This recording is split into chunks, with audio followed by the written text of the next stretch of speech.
Now let's look into the PN junction. An N-type semiconductor material can be created by doping a silicon atom with small amounts of antimony, and also to make a P-type semiconductor material by doping another silicon atom with boron. As these newly doped N-type and P-type semiconductor materials are electrically neutral, they do have a very little change on their own. But what happens when we infuse these two semiconductors, that is these two types of semiconductors?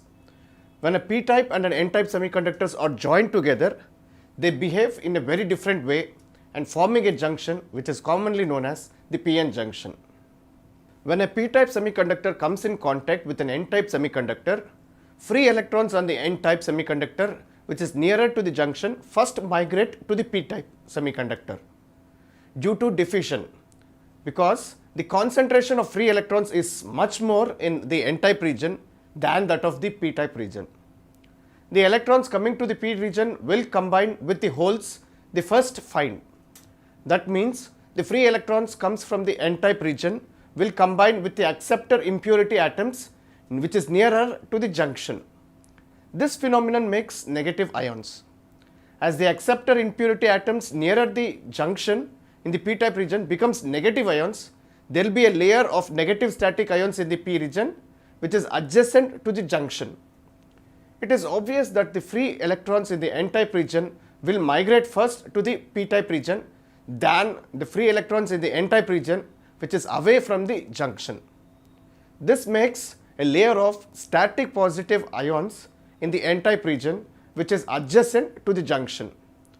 After the formation of the sufficiently thick positive ions layer in the N-type region and the negative ions layer in the P-type region, there will be no further diffusion of electrons from N-type region to P-type region, as there is a negative wall in front of these free electrons. These two layers of ions form the PN junction. As one layer is negatively charged and the other one is positively charged, there will be an electrical potential across the junction, and the junction behaves like a potential barrier. The barrier potential depends on the semiconductor material. It also depends on the amount of doping and the temperature. It is found that the barrier potential for germanium semiconductor is 0.3 volts at 25 degrees centigrade, and it is for silicon semiconductor 0.7 volts at the same temperature. This potential barrier does not contain any free electrons or the holes. Since all the free electrons are combined with the holes in this region, and due to the depletion of the charge carriers, whether it is electrons or holes in this region, it is called as the depletion region. Although diffusion of free electrons and holes stop after the creation of certain thick depletion layer, but practically this thickness of the depletion layer is very tiny, which is in the range of micrometers. Let's look into what is a diffusion current.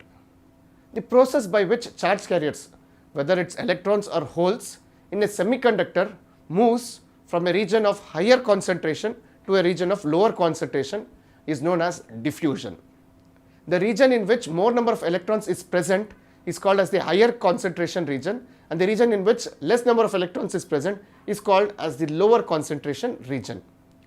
The current produced due to the motion of charge carriers from a region of higher concentration to a region of lower concentration is known as the diffusion current. Diffusion process occurs in a semiconductor that is non-uniformly doped. Let's see what is a drift current is. The flow of charge carriers which is due to the applied voltage or the electric field is called as the drift current.